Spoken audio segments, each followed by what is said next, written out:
بسم اللہ الرحمن الرحیم۔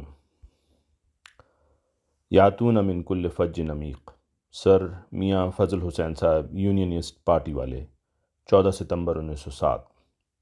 ایمانوئل ہارس، قسط 24۔ سر میاں فضل حسین صاحب 1877 میں پنجاب میں پیدا ہوئے اور آپ برطانوی راج کے صوبہ پنجاب میں سب سے زیادہ بااثر سیاستدانوں میں سے ایک اور یونینسٹ پارٹی کے بانی ارکان میں سے تھے۔ انہیں ہندوستان سول سروس میں مسلمانوں کے لیے روزگار کا کوٹا قائم کرنے کی منصوبہ بندی میں اہم خدمات کا موقع ملا اور آپ فادر آف ماڈرن پنجاب کہلائے۔ انہوں نے صوبہ پنجاب کے باسیوں کی ترقی اور فلاح و بہبود کے لیے متعدد منصوبے متعارف کرائے۔ مثال کے طور پر انہوں نے بطور وزیر تعلیم، ممبر بورڈ آف ریونیو اور ممبر ایگزیکٹو کونسل وائس رائے برائے تعلیم، صحت اور ذمہ داری معاملات خدمات انجام دیتے ہوئے اہل پنجاب کے مفادات کے تحفظ کے لیے نہ صرف بیش بہا اصلاحات نافذ کیں بلکہ اہم ترین قوانین بھی متعارف کرانے میں اپنا مثالی کردار ادا کیا۔ خاص طور پر پنجاب کے عام لوگوں، محنت کش طبقے اور مزارعین کے حقوق کے تحفظ کے لیے ان کی گراں قدر خدمات نہ صرف قابل ستائش بلکہ ناقابل فراموش بھی ہیں۔ میاں فضل حسین کے والد کا نام خان بہادر حسین بخش تھا، جو اپنی سرکاری ملازمت میں بہت اونچے اور معزز عہدوں تک پہنچے۔ میاں فضل حسین نے ابتدائی تعلیم گورنمنٹ کالج لاہور سے حاصل کی۔ علامہ اقبال ان کے کلاس فیلو ہونے کے ساتھ ساتھ ان کے بہترین دوست بھی تھے۔ ابتدائی تعلیم کی تکمیل کے بعد انگلینڈ چلے گئے اور وہاں سے قانون کی ڈگری لے کر ہندوستان واپس آئے۔ میاں فضل حسین صاحب 14 ستمبر 1907 کو قادیان دارالامان آئے۔ ان کے ساتھ میاں حسین بخش پینشنر رئیس بٹالہ بھی تھے۔ حضرت اقدس علیہ السلام سے ملاقات ہوئی۔ جماعتی نمائندہ اخبار الحکم نے اس ملاقات کا احوال محفوظ کیا ہے۔ نمائندہ الحکم نے لکھا، اثنائے گفتگو میں بعض باتیں ایسی تھیں جو نہایت مؤثر اور اس زندہ ایمان کا ثبوت تھیں جو حضرت اقدس علیہ السلام کو اللہ تعالیٰ پر ہے، اس لیے میں اس کو یہاں درج کرتا ہوں۔ مسٹر فضل حسین، آریوں نے اپنا یہ اصل قرار دیا ہے کہ جب تک بہت سی پابندیاں دور نہ ہوں قومی ترقی نہیں ہو سکتی۔ اس پر حضرت اقدس علیہ السلام نے قومی ترقی کے رازوں پر سے پردہ اٹھایا اور درست اسلامی تعلیم کی راہ دکھاتے ہوئے فرمایا، مسلمان جب ترقی کریں گے خدا پرستی سے کریں گے۔ جس طرح پر اوائل میں اسلام نے ترقی کی وہی خدا اب بھی موجود ہے۔ میری جماعت ہی کو دیکھو، مجھے کافر و دجال بنایا گیا، میرے قتل کے فتوے دیے، راہ و رسم بند کیا، مسلمان میرے دشمن ہو گئے، یہاں تک فتویٰ دیا کہ کوئی مسلمان ہم سے کشادہ پیشانی سے پیش نہ آئے۔ مگر آپ ہی بتائیں اس مخالفت کا کیا نتیجہ ہوا؟ اب میری جماعت 4 لاکھ کے قریب ہے، جس میں ڈاکٹر ہیں، حکماء ہیں، وکلاء ہیں، تاجر ہیں، ہر پیشہ اور طبقہ کے لوگ موجود ہیں۔ یہ مخالفت ہمارا کیا بگاڑ سکتی ہے؟ خدا داری چا غم داری۔ میں تو یہی ایمان رکھتا ہوں کہ خدا تعالیٰ کو چھوڑ کر انسان ہلاک ہو جاتا ہے، اور اگر اسے نہ چھوڑے تو ساری دنیا اس کا کچھ بھی نہیں بگاڑ سکتی۔ بیرسٹر، آریوں کے نزدیک اس وقت مصلحت وقت یہی تھی۔ حضرت اقدس علیہ السلام نے فرمایا، یہ کیا مصلحت وقت تھی؟ یہ تو بزدلی ہے۔ صحابہ رضوان اللہ عنہم نے ایسا نہیں کیا۔ حضرت کے صحابہ رضوان اللہ عنہم ذبح ہو گئے مگر حق کہنے سے نہ رکے۔ انہوں نے ایسی کشور کشائی کی کہ اس کی نظیر نہیں ملتی۔ اس کی وجہ کیا تھی؟ ان میں اخلاص تھا، صدق اور وفا تھی۔ اس قسم کے مصلحت اندیش دہریے ہوتے ہیں جو خدا تعالیٰ پر وثوق رکھتے ہیں اور خدا تعالیٰ کے لیے ایک بات کرتے ہیں۔ وہ جانتے ہیں کہ خدا تعالیٰ کی نصرت آئے گی، اس لیے وہ ایسا نہیں کرتے کہ حق بات کے کہنے سے رکیں۔ مجھ سے اگر سوال ہو کہ تم مسیح موت کا دعویٰ کرتے ہو تو پھر میں بتاؤں کہ اس کا کیا جواب دیتا ہوں؟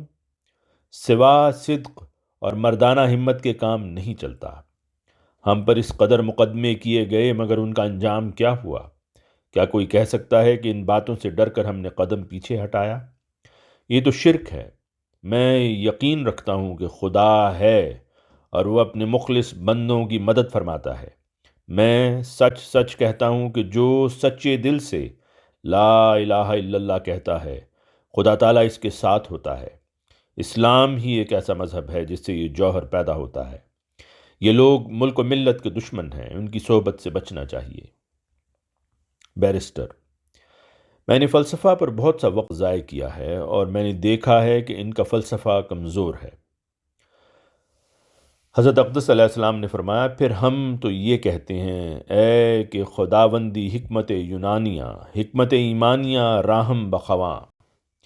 اس کے بعد مہمان بیرسٹر صاحب نے ایثار نفس اور عملی حالت کے متعلق سوال کیا، جس کا حضور علیہ السلام نے کافی و شافی جواب میں رحمت فرمایا، اور آخر پر دنیاوی چالاکیوں سے حاصل شدہ ترقیات کے ذکر میں فرمایا، ایسی ترقیوں کا انجام اچھا نہیں ہوتا۔ ترقی وہی مبارک ہوگی جو خدا تعالیٰ کے احکام کی پابندی سے ہو۔ بحوالہ اخبار الحکم 6 مارچ 1908، صفحہ 6، ملفوظات جلد پنجم، صفحہ 283، ایڈیشن 1988۔ سر میاں فضل حسین کے بارے میں اخبار بدر مؤرخہ 24 مئی 1908 کے شمارہ سے پتہ چلتا ہے کہ حضرت مسیح موعود علیہ السلام کے آخری سفر لاہور کے دوران آ کر دوبارہ ملاقات کی سعادت پائی۔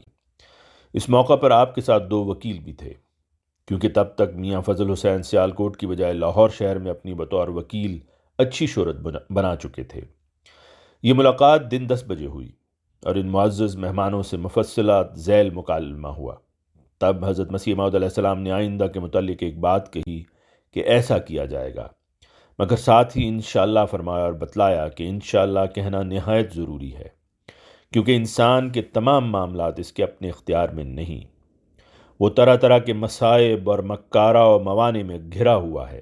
ممکن ہے کہ جو کچھ ارادہ اس نے کیا وہ پورا نہ ہو، بس انشاءاللہ کہہ کر اللہ تعالیٰ سے جو تمام طاقتوں کا سرچشمہ ہے مدد طلب کی جاتی ہے۔ آج کل کے ناعاقبت اندیش و نادان لوگ اس پر ہنسی اڑاتے ہیں۔ جماعت کی مخالفت کا فائدہ اور مخالفوں کے سب و شتم کا ذکر تھا۔ فرمایا، دیکھو کاشتکاری میں سب چیزوں ہی سے کام لیا جاتا ہے، پانی ہے، بیج ہے، مگر پھر بھی اس میں کھاد ڈالنے کی ضرورت پڑتی ہے جو سخت ناپاک ہوتی ہے۔ بس اس طرح ہمارے سلسلہ کے لیے بھی گندی مخالفت کھاد کا کام دیتی ہے۔ پھر آپ نے اپنی جماعت کے قیام کا مقصد بیان فرمایا اور دوسرے کلمہ گو مسلمانوں سے اپنے اختلاف کی وضاحت فرمائی۔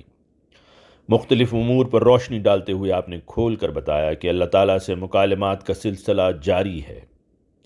اس ملاقات کے دوران ایک معزز مہمان نے پوچھا، شق القمر کی نسبت حضور کیا فرماتے ہیں؟ فرمایا، ہماری رائے میں یہی ہے کہ وہ ایک قسم کا خسوف تھا۔ ہم نے اس کے متعلق اپنی کتاب چشمہ معرفت میں لکھ دیا ہے۔ پھر آپ سے معراج کی حقیقت پر سوال کیا گیا اور مسلمانوں کے موجودہ فرقوں میں سے جماعت احمدیہ کی انفرادیت کا پوچھا گیا۔ ملتا ہے کہ پھر اس معزز ملاقات کرنے والے مسٹر فضل حسین صاحب بیرسٹر ایٹ لا نے عرض کیا کہ اگر تمام غیر احمدیوں کو کافر کہا جائے تو پھر اسلام میں تو کچھ بھی نہیں رہتا۔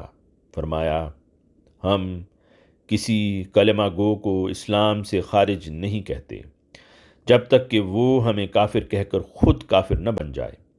آپ کو شاید معلوم نہ ہو، جب میں نے مامور ہونے کا دعویٰ کیا تو اس کے بعد بٹالہ کے محمد حسین مولوی ابو سعید صاحب نے بڑی محنت سے ایک فتویٰ تیار کیا جس میں لکھا تھا کہ یہ شخص کافر ہے، دجال ہے، ضال ہے، اس کا جنازہ نہ پڑھا جائے۔ جو ان سے السلام علیکم کرے یا مصافحہ کرے یا انہیں مسلمان کہے وہ بھی کافر۔ اب سنو، یہ ایک متفق علیہ مسئلہ ہے کہ جو مومن کو کافر کہے وہ کافر ہوتا ہے۔ بس اس مسئلہ سے ہم کس طرح انکار کر سکتے ہیں؟ اس شخص نے عرض کیا کہ وہ آپ کو کافر کہتے ہیں تو کہیں، لیکن اگر آپ نہ کہیں تو اس میں کیا حرج ہے؟ فرمایا کہ جو ہمیں کافر نہیں کہتا ہم اسے ہرگز کافر نہیں کہتے، لیکن جو ہمیں کافر کہتا ہے اسے کافر نہ سمجھیں تو اس میں حدیث اور متفق علیہ مسئلہ کی مخالفت لازم آتی ہے، اور یہ ہم سے نہیں ہو سکتا۔ اس شخص نے کہا کہ جو کافر نہیں کہتے ان کے ساتھ نماز پڑھنے میں کیا حرج ہے؟ آپ علیہ السلام نے فرمایا، لا یلدغ المومن من حجر واحد مرتین ہم خوب آزما چکے ہیں کہ ایسے لوگ دراصل منافق ہوتے ہیں۔ ان کا حال ہے وَإِذَا لَقُوا الَّذِينَ آمَنُوا قَالُوا آمَنَّا وَإِذَا خَلَوْا إِلَىٰ شَيَاطِينِهِمْ قَالُوا إِنَّا مَعَكُمْ إِنَّمَا نَحْنُ مُسْتَهْزِئُونَ سورہ البقرہ آیت 15۔ یعنی سامنے تو کہتے ہیں کہ ہماری تمہارے ساتھ کوئی مخالفت نہیں، مگر جب اپنے لوگوں سے مخلہ بالتبع ہوتے ہیں تو کہتے ہیں کہ ہم ان سے استہزاء کر رہے تھے۔ بس جب تک یہ لوگ ایک اشتہار نہ دیں کہ ہم سلسلہ احمدیہ کے لوگوں کو مومن سمجھتے ہیں بلکہ ان کو کافر کہنے والوں کو کافر سمجھتے ہیں، تو میں آج ہی اپنی تمام جماعت کو حکم دے دیتا ہوں کہ وہ ان کے ساتھ مل کر نماز پڑھ لیں۔ ہم سچائی کے پابند ہیں۔ اس پر اس شخص نے پھر مکرر وہی کہا۔ آپ نے پھر بالتفصیل سمجھایا کہ دیکھو، پہلے اپنے ملاں لوگوں سے پوچھ تو دیکھیں کہ وہ ہمیں کیا سمجھتے ہیں۔ وہ تو کہتے ہیں یہ ایسا کافر ہے کہ یہود و نصارہ سے بھی اس کا کفر بڑھ کر ہے۔ بس جیسا کہ یوسف علیہ السلام کو جب مخلصی کا پیغام پہنچا تو آپ نے فرمایا پہلے ان سے یہ تو پوچھو کہ میرا قصور کیا ہے۔ سو آپ صلح سے پہلے یہ تو پوچھئے کہ ہم میں کفر کی کون سی بات ہے۔ ہم تو جو کچھ کرتے ہیں، جو کہتے ہیں، سب میں حضرت صلی اللہ علیہ وسلم کی عظمت، جلال و عزت کا اظہار موجود ہے۔ اسی نشست میں آپ علیہ السلام سے تعلیم نسواں کے متعلق آپ کا نظریہ پوچھا گیا اور سوال کیا گیا کہ ملازمت کیسی ہو۔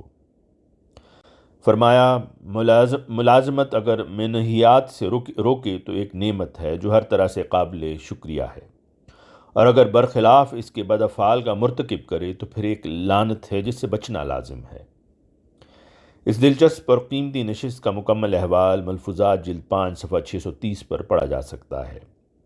ملتا ہے کہ جب 9 جولائی 1936 کو میاں فضل حسین صاحب کی المناک وفات کا واقعہ پیش آیا تو اگلے دن 10 جولائی بروز جمعۃ المبارک حضرت مسلم موعود رضی اللہ عنہ نے قادیان میں اپنے خطبہ جمعہ سے قبل موصوف کی خدمات اور شخصیت کا ذکر فرمایا، جو انوار العلوم کی جلد 14 میں مطالعہ کیا جا سکتا ہے۔ آواز مرزا عمران احسن۔